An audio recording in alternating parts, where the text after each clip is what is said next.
Good morning विद्यार्थियों। कल मैंने जो है आप लोगों को चरित्र संगठन जो निबंध है उसके बारे में बताया था।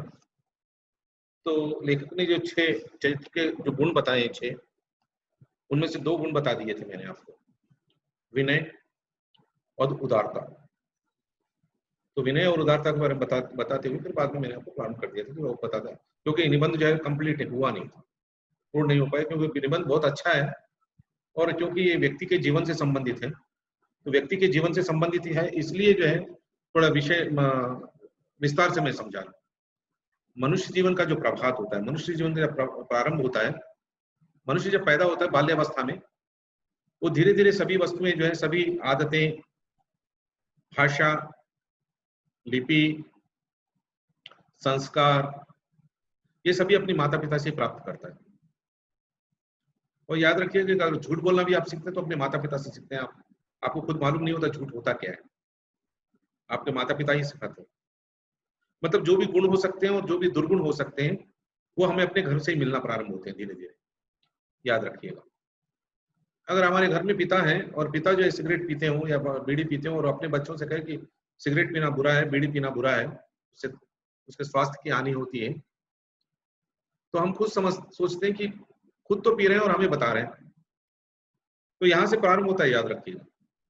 मतलब जीवन के अंदर जो है, जो भी गुण है, अवगुण है, चरित्र का ह्रास है या चरित्र की अवनति है या चरित्र की उन्नति, ये सभी चीज जो है घर से प्रारंभ होती है, और वो भी बाल्यावस्था से धीरे धीरे।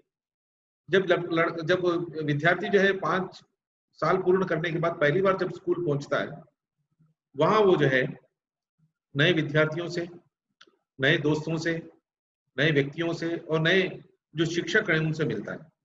तो इन सब का प्रभाव, मतलब जो जिन कक्षा में बैठे हुए लड़के लड़कियों के साथ वो पढ़ रहा है, उनका प्रभाव उस पर गिरता है, और शिक्षक जो शिक्षा दे रहा है उसका प्रभाव। तो लेखक कहते हैं इसमें मनुष्य जीवन का प्रभात मतलब सवेरा, जहां से मनुष्य सीखना शुरू करता है, तो उसके अंदर सभी शक्तियों का जो है विकास प्रारंभ होता है। तो शक्ति का मतलब यहाँ पर ताकत, शारीरिक ताकत नहीं, मानसिक। वो धीरे धीरे जो है समाज के अंदर किस व्यक्ति के साथ कैसे व्यवहार करना चाहिए, किससे दोस्ती करनी चाहिए, किससे बातचीत करनी चाहिए, कौन हमें क्या शिक्षा दे सकता है, इस चीज की धीरे धीरे कल्पना करना शुरू कर देता है, और जो है उस पर चलना भी शुरू करता है, और धीरे धीरे उसके अंदर विकास होते हैं, गुणों का और अवगुणों का विकास साथ साथ होना प्रारंभ हो जाता है। तो विद्यार्थी जीवन में जो कुछ हम सीखते हैं, वह जो है हमें आगे के जीवन में जो है पथ प्रदर्शक के रूप में दिखाई देगा। समझ में आएगी बात। हम आगे के जीवन के अंदर जो है हम ये देखेंगे कि वह रास्ता बहुत ही सुगम हो। वह हमें जो कुछ हमने विद्यार्थी जीवन में सीखा, वह हमें जो है आगे चलकर जीवन के अंदर हमें पथ प्रदर्शक के रूप में दिखाई देता है। तो पथ प्रदर्शक के रूप में कैसे, हमने जो कुछ सीखा या जो चरित्र के गुण हमने अपने अंदर डेवलपमेंट किए, डेवलप किया मतलब जो हमने पैदा किए, वह गुण जो है हमें जीवन में जाकर हमको पता लगता है कि उनके द्वारा ही जो है हम आगे अपने जीवन के अंदर बढ़ेंगे। तो जैसे मैंने कहा कि मनुष्य सामाजिक प्राणी है, तो सामाजिक प्राणी है इसलिए होता यह है कि सामाजिक प्राणी है इसलिए हम भाषा, क्योंकि पशु और पक्षियों के अंदर एक विशेषता है कि उनको किसी भाषा को सीखने की जरूरत नहीं है, और उनकी जो भाषा है जिसके अंदर वो एक दूसरे से बात करते हैं बहुत लिमिटेड है, बहुत ही कम उसके अंदर जो है ध्वनियां कहिए, शब्द कहिए हो सकते हैं। पर मनुष्य के साथ ऐसा नहीं। मनुष्य जो है दुनिया के अंदर अलग अलग प्रांतों में पैदा हुआ, अलग अलग जगह पैदा हुआ, तो उसकी अलग अलग भाषाएं, रूप, रंग, कलर, ये सब अलग अलग है, लिपि अलग है, अलग अलग ढंग से जो है वो पैदा हुई है भाषाएं। तो उन भाषाओं के अंदर जो उसके विचार, वो जिस समाज से आया है, जिस धर्म से आया है, जिस जाति से आया है, उसने खुद अपने आप जो है पैदा किए, धीरे धीरे जो प्रगति की।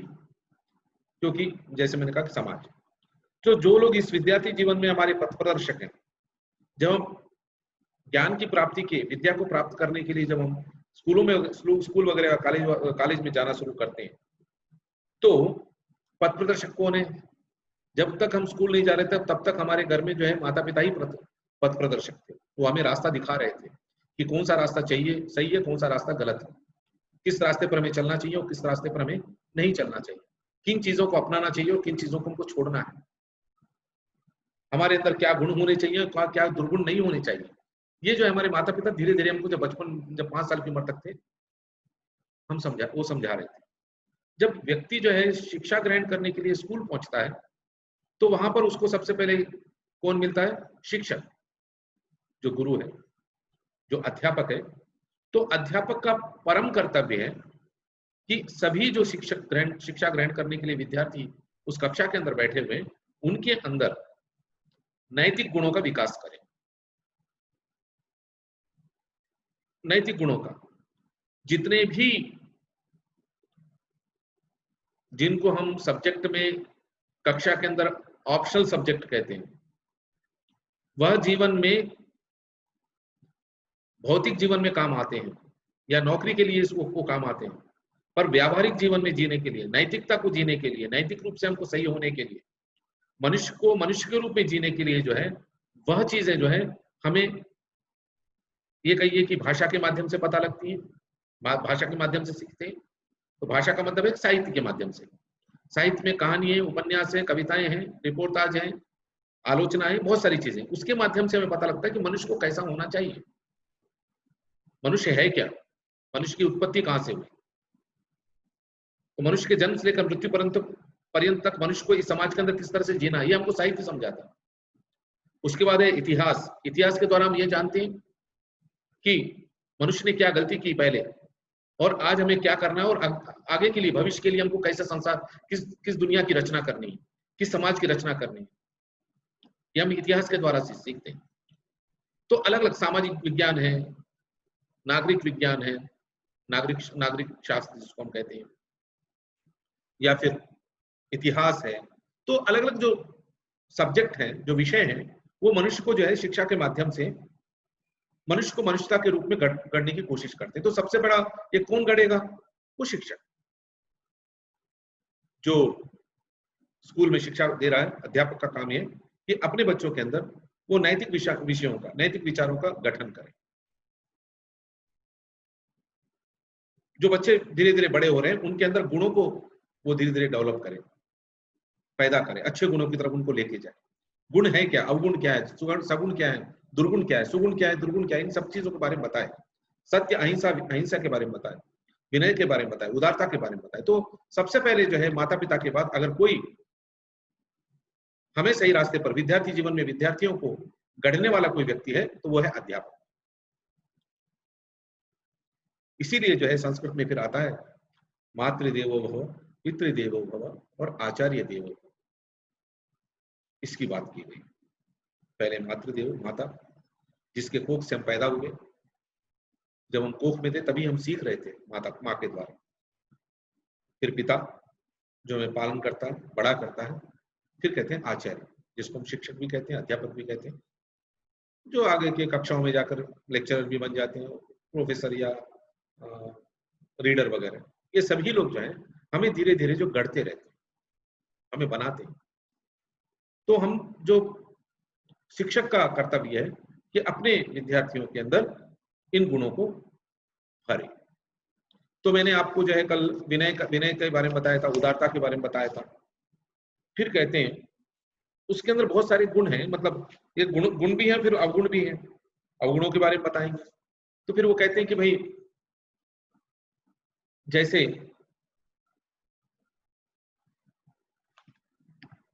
उदारता, जैसे लेखक ने पहले उसमें बताया था कि क्या क्या होने चाहिए मनुष्य के अंदर। विनय विनय विनय का, मनुष्य का जो नैतिक प्रभाव होगा, या नैतिक, मनुष्य की नैतिकता के आधार पर चलेगा। तो जिस नैतिकता के पर चलेगा, तो उसमें से पहले विनयता आती है, फिर उदारता आती है, फिर कह रहे धैर्य का होना बहुत जरूरी। किसका होना जरूरी है? धैर्य। धैर्य का मतलब क्या हुआ? धैर्य कहते किसे हैं? तो कहते हैं धैर्य जो है वो है कि भाई हाँ, धैर्य। किसी भी काम को करने के लिए हमारे पास धैर्य का होना, जिसको हम इंग्लिश में कहते हैं, अंग्रेजी भाषा में कहते हैं पेशेंस, का होना बहुत जरूरी है। ऐसा नहीं कि हमने सवेरे पेड़ लगा, रात को पेड़ लगाया और सवेरे पेड़ बड़ा भी हो गया और फिर दूसरे दिन शाम को जो है हमको फल भी देने लगे। ऐसा नहीं हो सकता। तो किसी भी काम को खत्म करने के लिए, प्रारंभ से लेकर अंत तक पहुंचने के लिए समय का होना बहुत जरूरी है। समय, उस समय का पालन करना बहुत जरूरी है और धैर्य के साथ उस काम को करना बहुत जरूरी है। हमारा जो दिन गुजरता है सवेरे उठने से लेकर, प्रातः समय उठने से लेकर रात के सोते समय तक, हर काम का अपना समय है और हर काम को हम धैर्य से करते हैं। वो जो है मनुष्य के अंदर होना चाहिए। अगर आपके अंदर धैर्य नहीं है, स्थिरता नहीं है, किसी भी काम को करने के लिए आपके अंदर जो है लगाव नहीं है, तो वो काम पूरा नहीं हो सकता। इसलिए भगवत गीता में कहा गया है कि कर्म की इच्छा, कर्मण्येवाधिकारस्ते मा फलेषु कदाचन। कर्म करने का अधिकार आपके पास है, फल प्राप्त करना वो समय पर हो। जैसे मैंने आपको उदाहरण दिया, हमने आज पौधा लगाया और सवेरे, आज शाम को पौधा लगाया और सवेरे उठकर हम देखें वो पौधा जो है बहुत बड़ा पेड़ बन जाए, ये असंभव है। और फिर शाम को जो है उस पर फिर फल भी आ जाए, ये तो बिल्कुल ही असंभव। तो जिस पौधे को हम लगा रहे हैं, उस पौधे को जो है 3 से लेकर 4 से लेकर 5 साल तक उसको जो है सभी कालों में, बारिश से, ठंड से, धूप से, इन सभी समय में जो है उसको बचा कर रखते हुए, उसको समय देते हुए, वो धीरे धीरे उसको पानी देना, खाद डालना, उसकी परवरिश करना, उस पौधे की जो है वो हमें करना ही पड़ेगा। तब जाकर वो 4 या साल या 5 साल बाद जो है धीरे धीरे पौधा बड़ा होगा और बड़े होने के बाद वो फल देना प्रारंभ करेगा। तो 5 वर्ष का समय हो या 4 वर्ष का समय हो, वो हमें धैर्य के साथ काटना ही हो, धैर्य के साथ उसकी परवरिश, मतलब उसका पालन करना ही हो। उस पौधे को जो है क्या क्या चीज की जरूरत है, उसी तरह से, जिस तरह से हमको हमारे माता पिता ने पैदा करने के बाद बड़ा किया, धैर्य के साथ। आप अपने घर में देखिए कि माँ किस तरह से अपने बच्चे को बोलना सिखाती है, माँ किस तरह से बच्चे को खाना सिखाती है, माँ किस तरह से जो है उसको हर तरीके की शिक्षा देती है, लालन पालन करती है, बहुत ही धैर्य के साथ। माँ, उसके अंदर बहुत धैर्य है। इसलिए धरती माता के साथ जो है उसका जो है कंपैरिजन किया, बताया जाए कि धरती तुलना की गई है, धरती में जितनी क्या कहते हैं धैर्य है, उतना ही माँ के अंदर धैर्य, माता के अंदर।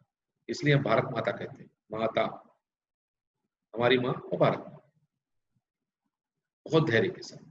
तो मनुष्य के जीवन के अंदर धैर्य क्या होना, सहनशीलता का होना, समय का पालन करना, ये बहुत जरूरी है। अगर इसके ये नहीं करेंगे तो हम किसी भी कार्य को पूर्ण नहीं कर सकते और किसी कार्य के अंदर संपूर्णता प्राप्त नहीं कर सकते। अगर आपको पहाड़ पर चढ़ना है तो धैर्य के साथ चढ़ना ही हो। आप शिक्षा ग्रहण कर रहे हैं तो पहली कक्षा में जब प्रारंभ आपने एडमिशन लिया था, प्रवेश लिया, तो 6 साल की, आपकी 5 साल की उम्र थी। 10वीं तक आते आपको 10 साल लग गए। 10वीं तक आते आप कितने साल के हो गए? 15 साल के हो गए। तो 10 सालों में बहुत कुछ सीखा है। फिर उसके बाद आप इंटरमीडिएट में आते हैं, फिर डिग्री में आते हैं, फिर पीजी में जाते हैं, फिर प्रैक्टिकल लाइफ में, जिसको व्यावहारिक जीवन कहते हैं, वहां पर जाते हैं। तो बहुत धैर्य के साथ कोई भी काम जो है धैर्य के साथ ही करना। ऐसा नहीं हो सकता है कि आज हम पहली कक्षा में पहुंच जाए, फिर दूसरे दिन में दूसरी कक्षा में, और 10 दिन में जो है 10वीं कक्षा तक खत्म कर लें। ये हो नहीं सकता। हर काम का समय होता है और समय के हिसाब से वो काम पूर्ण करना होता है, पर धैर्य के साथ। तो धैर्य का होना बहुत ही जरूरी है, ये लेखक बताते हैं। फिर कहते हैं सहकारिता। फिर एक और बात कही है उन्होंने, सहकारिता का बहुत होना बहुत जरूरी है। सहकारिता का मतलब क्या हुआ? इंग्लिश के अंदर, अंग्रेजी भाषा के अंदर इसका पद है कोऑपरेटिव। कोऑपरेटिव, तो कोऑपरेटिव का मतलब होता है कि जो काम मिलजुल कर हम करते हैं, जो काम हम मिलजुल कर करते हैं। तो कोई भी काम हो जीवन के अंदर मिलजुल कर भी हो सकता है। जैसे एक बहुत अच्छा उदाहरण है झाड़ू का उदाहरण। झाड़ू, हर घर में होता है, जिस झाड़ू से हम घर को साफ करते हैं, जिस झाड़ू से हम घर को साफ करते हैं, तो उस झाड़ू के अंदर है क्या? उस झाड़ू के अंदर सैकड़ों तिनके होते हैं। सैकड़ों जो तिनके हैं उनको एक जगह बांधा जाता है, एक जगह गट्ठर बांधकर उसको गांठ बना, एक गट्ठर बनाया जाता है। फिर घर को साफ करने वाली, चाहे घर में नौकरानी हो या खुद हम लोग भी, नौकरानी काम करे ऐसा जरूरी नहीं है, हम भी अपने घर को साफ करते हैं, करना चाहिए और करते भी हैं। तो झाड़ू को जो उस इकट्ठे जो एक एक तिनके को मिलाकर जो गट्ठर बनाया गया है, जिसको झाड़ू का हम नाम देते हैं, तो उससे जब हम घर साफ करते हैं तो पूरा कचरा घर का जो है साफ हो जाता है। तो उससे हमको सीख मिली क्या उस झाड़ू से? तो हम उसके अंदर हम क्या देखते हैं? सहकारिता देखते हैं। तो बहुत सारे तिनके जो एक जगह मिलकर वो किस काम को कर रहे हैं? घर को साफ कर रहे हैं। बहुत सारे तिनके, बहुत सारे तिनके जो है घर में मिलकर जब इकट्ठा हो जाते हैं, एक जगह मिलकर काम करते हैं, तो घर साफ हो जाता है। अगर आप सोचें, कल्पना करें, उस झाड़ू के तिनके सब अलग अलग कर दिए जाए और एक एक तिनका लेकर हम घर साफ करेंगे तो इम्पॉसिबल, असंभव। तो झाड़ू के अंदर हमें क्या दिखाई देता है? हमें दिखाई देता है कि सहकारिता, कोऑपरेशन। अगर हम मिलजुल कर रहे हैं, चाहे परिवार के रूप में रहें, सगे संबंधियों के साथ रहें, या जिस गली में हम रह रहे हैं उनके साथ मिलकर रहें, या फिर मित्र हैं, तो स्त्री और पुरुष कोई भी हो सकते हैं, एक सामाजिक रूप से हम लोग मिलकर रहें, तो किसी भी काम को हम जो है पूर्ण कर सकते हैं। तो हमारे अंदर सहकारिता की भावना कब आएगी? तो कह रहे हैं कि उसके अंदर विनय की भावना होगी। तब उदारता का होना बहुत जरूरी है, नहीं तो आप सहकारिता नहीं आपके मन में नहीं आ सकती। फिर कह रहे धैर्य का भी होना बहुत जरूरी है। तो सहकारिता का मतलब क्या हुआ? कि किसी भी काम को करने के लिए हमें एक दूसरे की आवश्यकता है, पड़ेगी। जैसे हम देखते हैं अपने घर में, माता जो है घर का काम करती है, सवेरे उठ से लेकर रात सोते तक। पिता अपना काम करता है, नौकरी पे जाता है, कमा के लाता है। और घर में सभी जो चीजें हैं, जिस जिस व्यक्ति की जो जो आवश्यकताएं हैं, उस व्यक्ति की वो आवश्यकताएं माता पिता जो है पूरी करता है। आज के समय में, आधुनिक समय में, तो पिता और माता भी काम करने के लिए जाती है। क्यों करने के लिए जाती है? वो इसलिए करने के लिए जाती है कि हमारे बच्चों को जो है, हमारे घर में जो भी सदस्य हैं उन सबको अच्छा कपड़ा, अच्छा रोटी, सब चीज ठीक ठाक मिल जाए, अच्छी चीजें मिल जाए। इसलिए माता पिता दोनों काम करते हैं। तो ये भी एक सहकारिता है, क्योंकि दोनों मिलकर संसार को चला रहे हैं, गृहस्थी को चला रहे हैं, घर को चला रहे हैं, तो दोनों मिलकर चला रहे हैं। तो मतलब इसमें सहकारिता तो आई नहीं। ऐसा नहीं कि एक कमा रहा है और एक खा रहा है, एक पूरी मेहनत कर रहा है और दूसरे सब मिल बैठकर ऐश कर रहे हैं, तो क्या वो सहकारिता नहीं होगी? वहां पर रोज लड़ाइयां होंगी, रोज झगड़े होंगे, और जो काम करने वाला वो थक जाएगा, उसको भी लगेगा, कोई भी हो, स्त्री भी, माँ के रूप में हो सकता है, पिता के रूप में, उसको भी लगेगा कि मैं सब किसके लिए कर रहा हूँ, क्योंकि सबको तो मेरे साथ है ही नहीं। तो नैतिक रूप से हमको एक साथ रहना ही होगा, शारीरिक रूप से तो रहना ही होगा, भौतिक रूप से तुम साथ में है ही एक ही घर के अंदर, पर नैतिक रूप से हमारे अंदर एक दूसरे की सहायता करने की बात, मिलजुल कर काम करने की आदतें होनी चाहिए, खासकर आप विद्यार्थियों के अंदर। क्योंकि निबंध के प्रारंभ करने से पहले आज की बात बता रहा हूं कि विद्यार्थियों का पथ प्रदर्शक माता पिता होते हैं और शिक्षक होते हैं। तो माता पिता किस रूप में पथ प्रदर्शक होते हैं और शिक्षक किस रूप में पथ प्रदर्शक होते हैं, जरा अच्छी तरह समझने की जरूरत है। सहकारिता का मतलब ये होता है कि दूसरा व्यक्ति काम करे और मैं देखता रहूं, वो सहकारिता नहीं। दूसरों के साथ मिलकर हम काम करें, यह सहकारिता।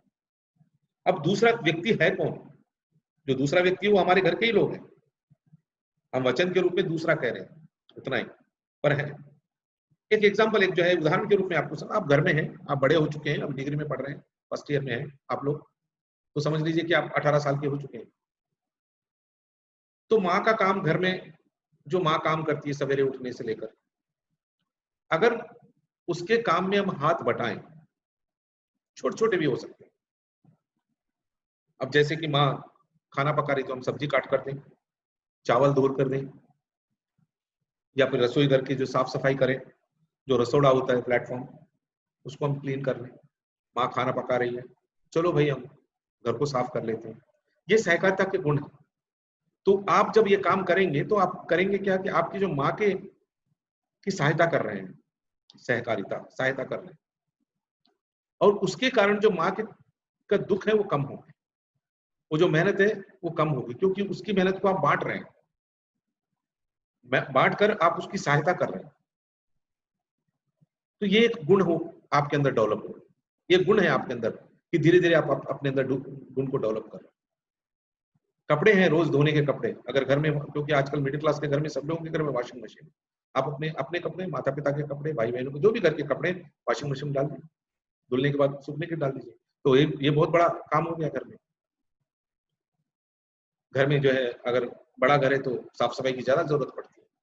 बेड को साफ करो, चादरों को बदलो, रोज झाड़ो, बहुत सारी चीजें।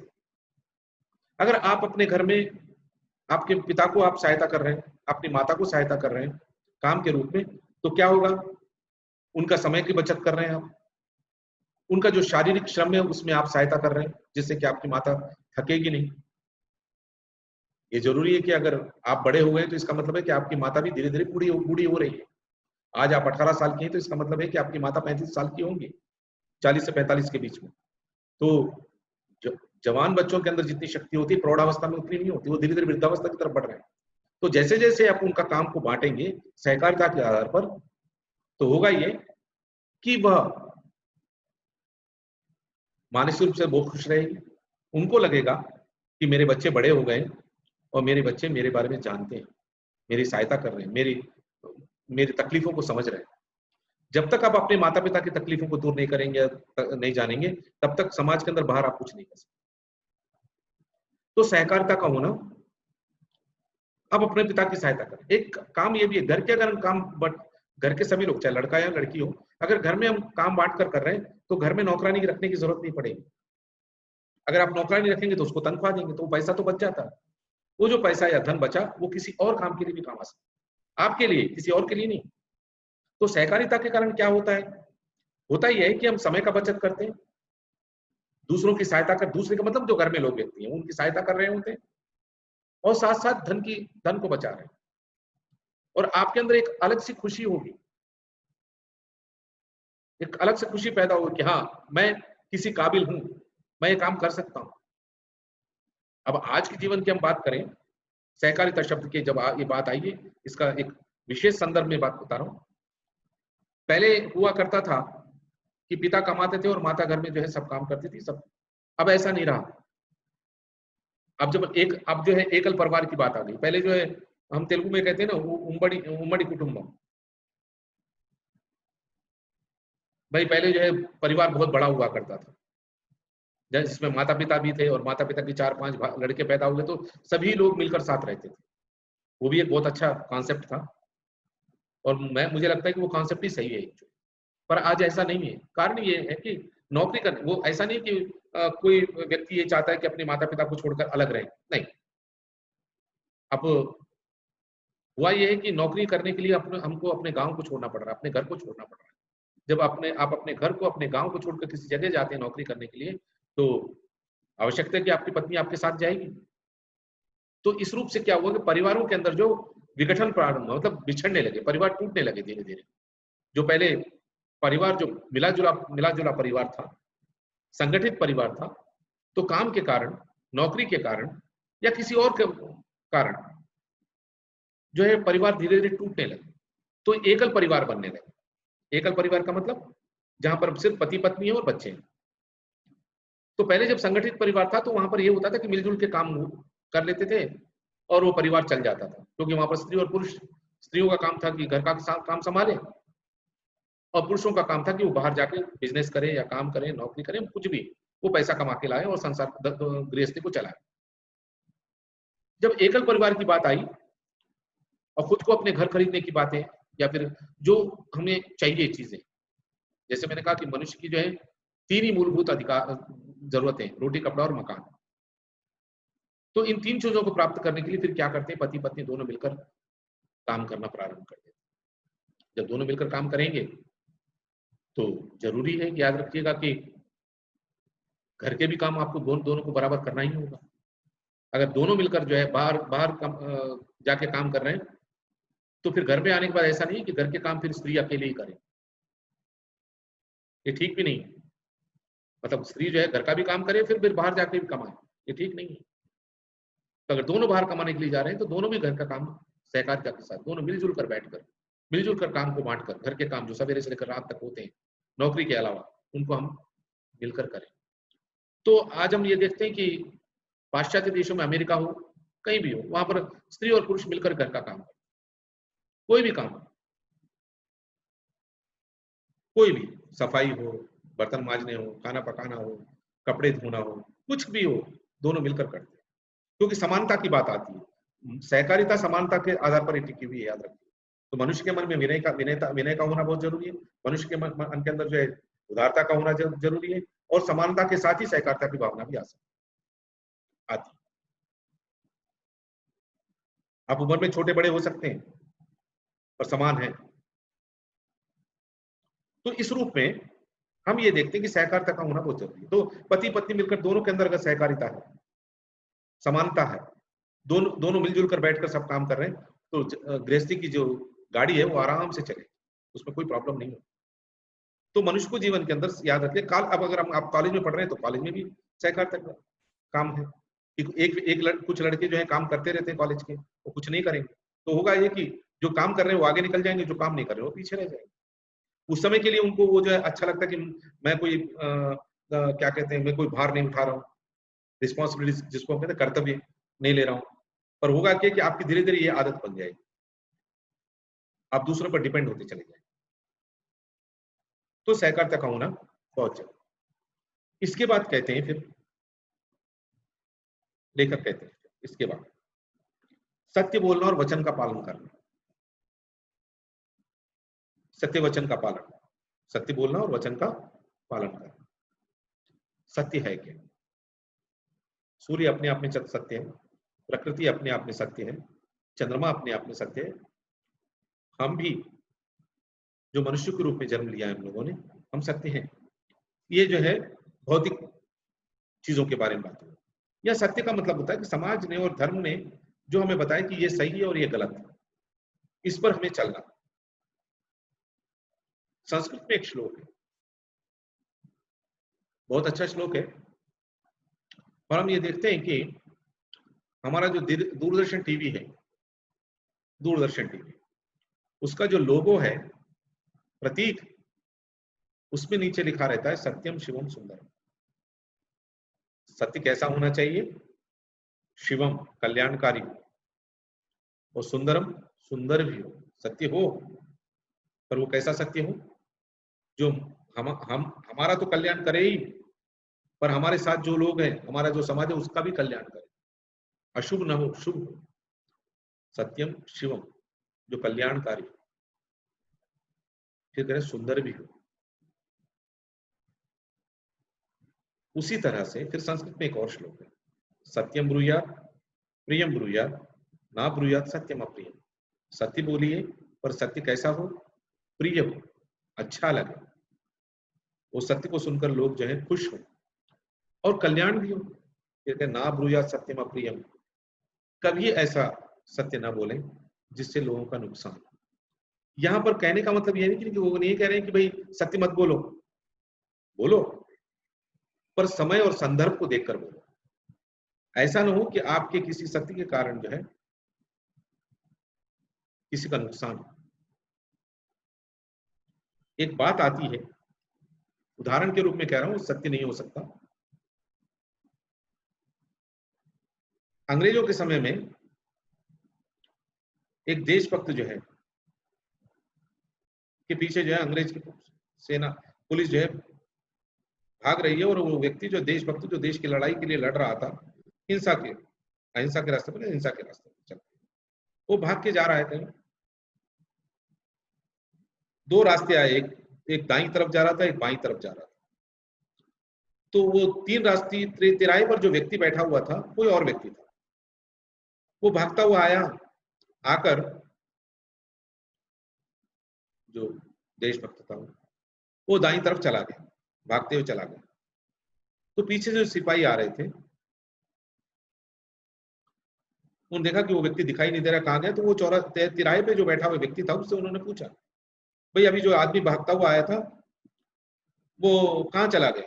तो उसने पूछा कि वो कौन? कि नहीं नहीं, ऐसे ऐसे वो जो है इसके कारण जो उसको जेल में डाल दिया गया था और जेल से वो छूट कर भागा, हम उसको पकड़ने के लिए आए। तो उसके मन में जो है एक द्वंद उठा, जो तिराहे पे बैठा हुआ व्यक्ति था, अगर मैं सत्य बोलता हूं तो इस देश के लिए जो अपनी जान की कुर्बानी दे रहा है, जो इस देश की स्वाधीनता के लिए लड़ रहा है, वो तो बाईं तरफ गया है। अगर मैं सत्य बोलता हूं तो उसको पकड़कर जेल में डाल देंगे और उसको मृत्यु की फांसी की सजा दे दी जाएगी। और मैं असत्य बोलता हूं कि नहीं, वो बाईं तरफ न जाकर दाईं तरफ गया, तो मैं क्या करूं? तो समय और संदर्भ की बात जब कह रहे थे, तो सत्य जो है समय और संदर्भ से जुड़ी हुई चीज है। तो जैसे उन्होंने कहा कि संस्कृत में श्लोक में सत्यम ब्रूयात प्रियम ब्रूयात ना ब्रूयात सत्यम अप्रियम। तो जब उनके सामने धर्म संकट आए, तो धर्म संकट ये, तो उन्होंने कहा कि मैं उसी व्यक्ति का साथ दूंगा जो मेरे देश की स्वतंत्रता के लिए लड़ रहा है। वो असत्य तो हो सकता है, पर वो कल्याणकारी। तो उन्होंने कहा कि दाईं तरफ गए, तो पुलिस वाले दाईं तरफ चले। तो समय और संदर्भ को देखकर सत्य सत्य अपने आप में अटल है, वो बदलेगा नहीं, पर बोलने से पहले हमको समय और संदर्भ का देखना बहुत जरूरी है। तो क्या कह रहे हैं? सत्यम शिवम सुंदर सुंदरम। सत्य कैसा हो? कल्याणकारी भी हो, सुंदर भी हो। असुंदरता की बात नहीं कह रहे हैं। फिर क्या सत्य कैसा होना चाहिए? जो दूसरों का हित करे, ऐसा ही सत्य में बोलना चाहिए। ऐसा सत्य बोलकर कि दूसरों का नुकसान हो, ये गलत, ये नहीं होना चाहिए। एक और उदाहरण दे दूं भाई, जैसे आपके मित्र हैं, हमारे बहुत, हम सभी लोगों के मित्र हुआ करते हैं। तो किसी मित्र की जो है, पिता की जो है अचानक जो है किसी अपघात के कारण, जिसको कहते हैं इंग्लिश में एक्सीडेंट कहते हैं, एक्सीडेंट का मृत्यु हो गई। और अपने मृत्यु को जो है, अपने मित्र को जो है उस समाचार को देना है। और आपको सत्य तो बताएंगे, पर सत्य बताएंगे कैसे उसको? एक तरीका ये है कि आप तुरंत फोन उठाएं और उसको कहें कि भाई ऐसा है कि तुम्हारे पिताजी का एक्सीडेंट हुआ है और उनकी तुरंत मृत्यु भी हो गई। ये सत्य है, पर ये सत्य तो है, पर कल्याणकारी नहीं है, कल्याणकारी नहीं है और सुंदर भी नहीं। सत्यम शिवम सुंदरम जो बोला ना, या फिर सत्यम ब्रूयात प्रियम ब्रूयात। आपने सत्य को कहा, पर अप्रिय सत्य को कहा, जिससे नुकसान होगा। कैसे नुकसान हुआ? जिस व्यक्ति जो आपका परम मित्र है, उसको आपने कहा कि आपके पिताजी का एक्सीडेंट हुआ, भयंकर एक्सीडेंट हुआ, और उस भयंकर एक्सीडेंट में हुआ क्या है कि पिताजी की मृत्यु हो गई। हुआ ये, जिस मित्र को आपने ये बात बताई, उस मृत्यु को उस मित्र को जो है हार्ट अटैक आया और वो वहीं पर वो भी चल बसा। तो इस सत्य को आप कैसे बताएंगे?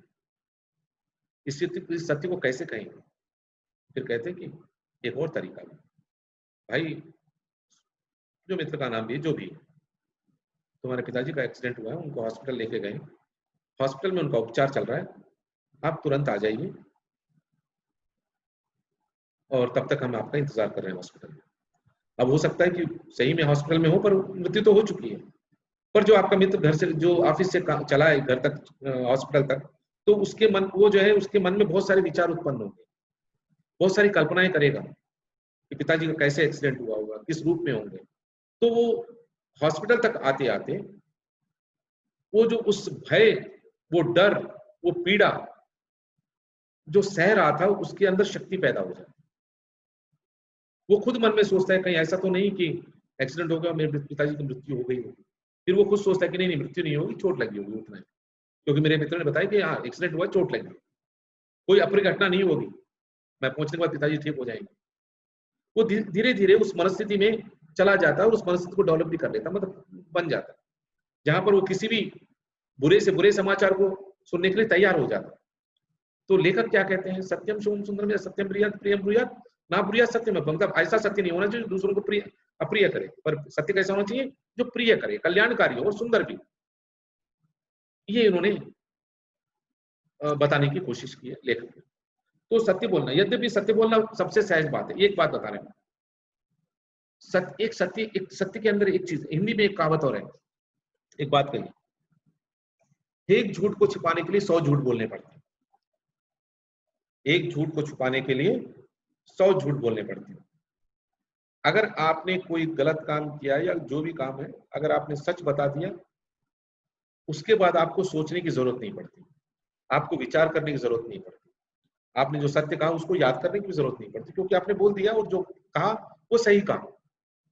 पर उस सत्य को छुपाने के लिए, उस सत्य से भागने के लिए अगर हम एक झूठ बोलेंगे, तो वहां से हमें फिर उस झूठ को फिर छुपाने के लिए या उस झूठ को झूठ बनाए रखने के लिए, सत्य बनाए रखने के लिए 100 झूठ बोलने पड़ेंगे। तो उदाहरण क्या है, कहावत क्या है, एक झूठ को छुपाने के लिए आपको 100 झूठ बोलने पड़ेंगे।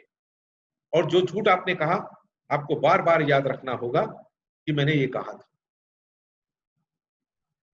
क्योंकि हमारी याददाश्त बहुत बार कमजोर होती है और बहुत बार जो है याददाश्त जो ऐसी होती है कि हम भूल भी जाते हैं।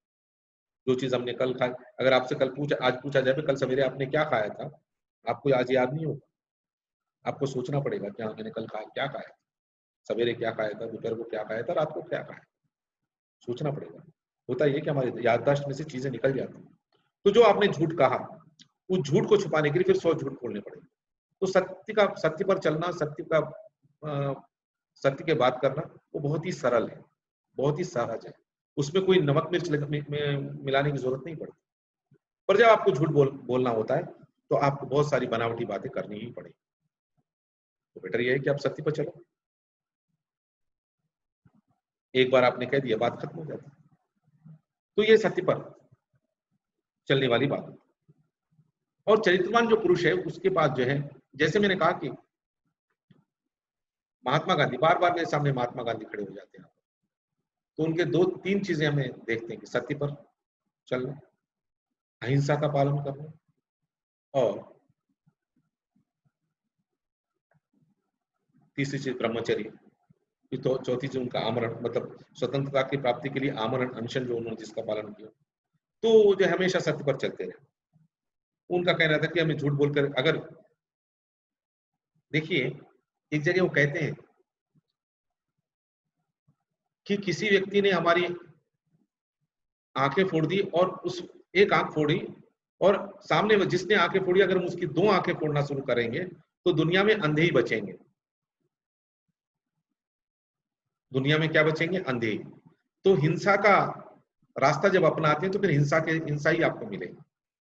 अगर आप किसी व्यक्ति का खून करते हैं तो आपको आपके जीवन में फिर खून ही मिलेगा। मतलब जो आप व्यवहार दूसरों से करेंगे वही व्यवहार दूसरे से मिलेगा भी। इसलिए वो कहते हैं कि सत्य पर चलिए, अहिंसा पर चलिए। इसलिए उनकी जो आत्मकथा का उन्होंने खुद कहा कि माई एक्सपेरिमेंट विथ ट्रुथ, सत्य के साथ मेरे प्रयोग, सत्य को ढूंढने की कोशिश की, सत्य है क्या ये जानने की कोशिश की, उसके कारण समाज के अंदर क्या हुआ, क्या होगा, इसकी उन्होंने उस किताब में विवेचना की। तो कि सत्य पर चलना अपने आप में बहुत आसान, बहुत ही आसान। हाँ, मैंने ये काम किया, इस मामले में एक हमको भगत सिंह का भी जो है बात आती है। जब दिल्ली के असेंबली में भगत सिंह, राजगुरु, बटुकेश्वर दत्त, तीनों जब बम फोड़े, तो बम फोड़ने के बाद क्या हुआ कि सब लोग भाग गए, पर वो तीनों वहीं खड़े रहे। अंग्रेजों ने गिरफ्तार कर लिया, अंग्रेजों ने उन्हें गिरफ्तार कर लिया और 10 मिनट चले, हाँ एग्जैक्ट 10 मिनट्स। जब अंग्रेजों ने गिरफ्तार कर लिया तो उनसे पूछा गया कि आपने जो, सत्य की बात बता रहा हूँ, सत्य पर चलना, सत्य पर चलना बहुत कठिन भी है, जितना बोलना इजी है, चलना बहुत कठिन। तो जब उनसे पूछा गया कि भाई आपने बम फोड़ दिए, आपको भाग जाना चाहिए था, तो उन्होंने कहा नहीं, ये जो अंग्रेज हैं ये बहरे हैं, इन बहरों के कानों को जो है, जो बहरे हैं इनके कानों को फोड़ने के लिए, कानों में इनकी हमारी बात पहुंचने के लिए, स्वाधीनता की बात, स्वराज्य की बात पहुंचने के लिए, स्वतंत्रता की बात पहुंचने के लिए हमने फोड़ा। दूसरी बात यह है कि हम जो काम कर रहे हैं वो सत्य के लिए कर रहे हैं, हमारे अपनी आजादी के लिए कर रहे हैं, तो फिर हम भागे क्यों? सत्य पर चलते हुए हमें जो कुछ भुगतना है भुगतेंगे, और कल फांसी के फंदे पर भी चढ़ जाएंगे। तो ये सत्य है, याद रखिए। सत्य वो नहीं है कि आपने छुपा लिया या फिर झूठ बोलने प्रारंभ कर दिया या फिर उससे भागने की कोशिश करेंगे, नहीं। उनका रास्ता हिंसा का था, पर वो खड़े रहे वहां। तो नहीं, हमको अंग्रेजों को बताना है कि ये देश हमारा है, इसके लिए हमें कोई भी दंड हम भुगतने के लिए तैयार है। ये सत्य पर चलना, ये सिद्धांतों पर चलने वाली बात, ये सिद्धांतों की बात। अगर हम भगत सिंह की पूजा करते हैं तो भगत सिंह के आदर्शों पर चलना ही होगा, उन्होंने जो नैतिक बातें बताई उन पर चलना ही होगा। चाहे महात्मा गांधी का पूजा करते हैं तो ऐसा नहीं कि 2 अक्टूबर आया और हमने उनकी पूजा कर ली, नहीं, फूलमाला चढ़ा दी, बात खत्म होगी, नहीं। उनके जो आदर्श हैं, सत्य पर चलना, अहिंसा पर चलना, ब्रह्मचर्य पर चलना, ये उन्होंने जो बातें बताई उन पर चलना बहुत मुख्य है, और उसी के द्वारा हम जो है जीवन के अंदर नैतिकता को प्राप्त कर सकते। इसी कारण जो है, जैसे मैंने बताया था कि उदाहरण के रूप में बताया था कि उनको महात्मा गांधी है क्या, एक 5 फुट और 1 या 2 इंच के व्यक्ति, एक पतले दुबले से व्यक्ति जिनके हाथ में कुछ भी नहीं है, कोई हथियार नहीं है, तोप नहीं है, कोई एटम बम नहीं है, कोई पिस्तौल नहीं है और न कोई बंदूक है, फिर भी अंग्रेज जो है उनकी नैतिकता के सामने वो डरते थे। इनकी नैतिकता जो है इतनी ऊंची थी, या सत्य बोलने की आदतें इतनी परम उच्च कोटि की थी, वो टिक नहीं पाते थे। उनको लगता था हाँ हम गलत है और ये व्यक्ति सही है, इसका रास्ता सही है। तो ये चीजें जो हमारे अंदर होनी चाहिए, सत्य पर चलते। फिर कहते हैं, सत्य वचन के बाद आती है फिर बात, फिर कहते हैं कर्तव्य पारायणता। कर्तव्य पारायण, जिसको मैंने आपको बताया था कि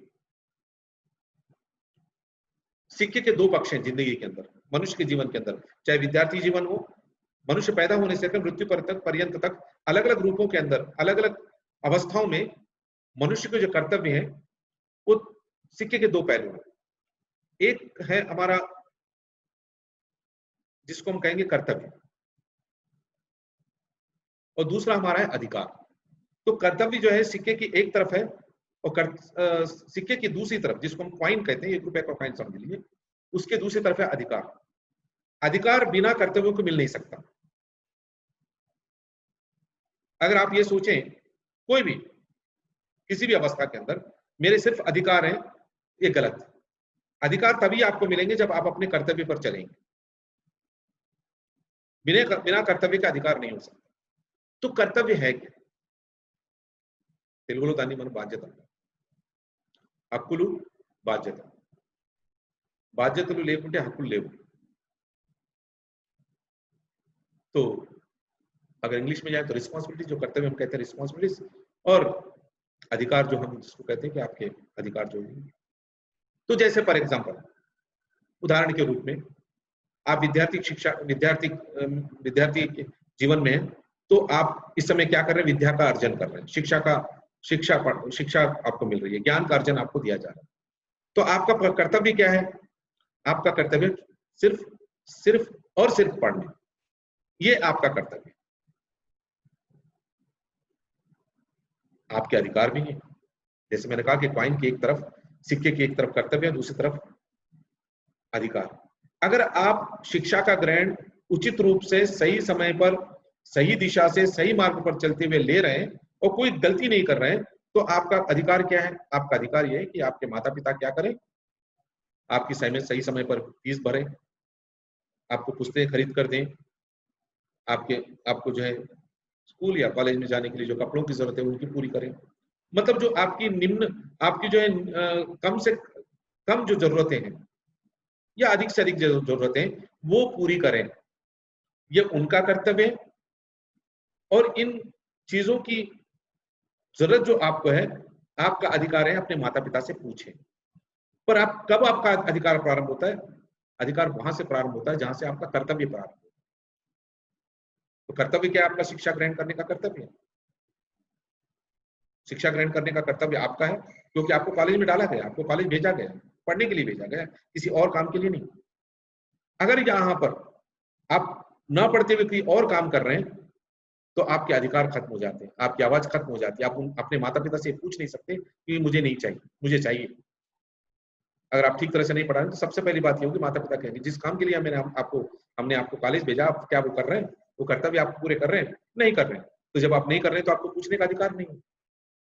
तो मनुष्य को जो है हर समय जीवन के अंदर, हर समय, हर क्षण और हर अवस्था में अपने कर्तव्य का ज्ञान होना चाहिए।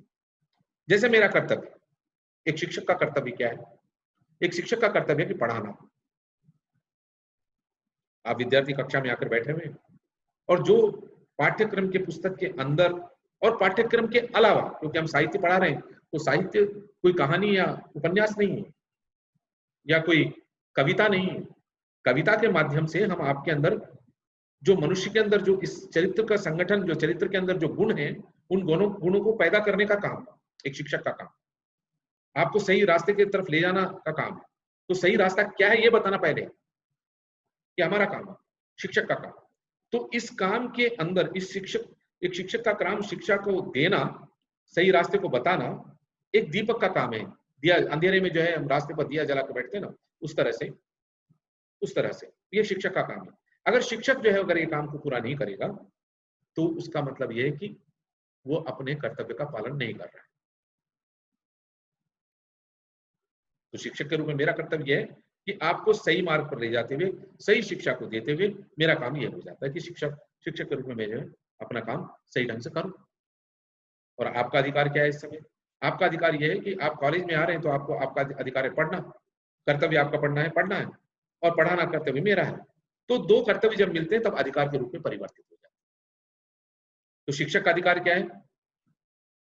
बच्चों को जो है, अगर बच्चे जो है गलत रास्ते पर चल रहे हैं, अगर जो है विद्यार्थी गलत रास्ते पर चल रहे हैं, तो अपने अधिकार का प्रयोग करते हुए वो उनको सही मार्ग पर ले जाने के लिए हर तरह का जो है प्रयत्न करें।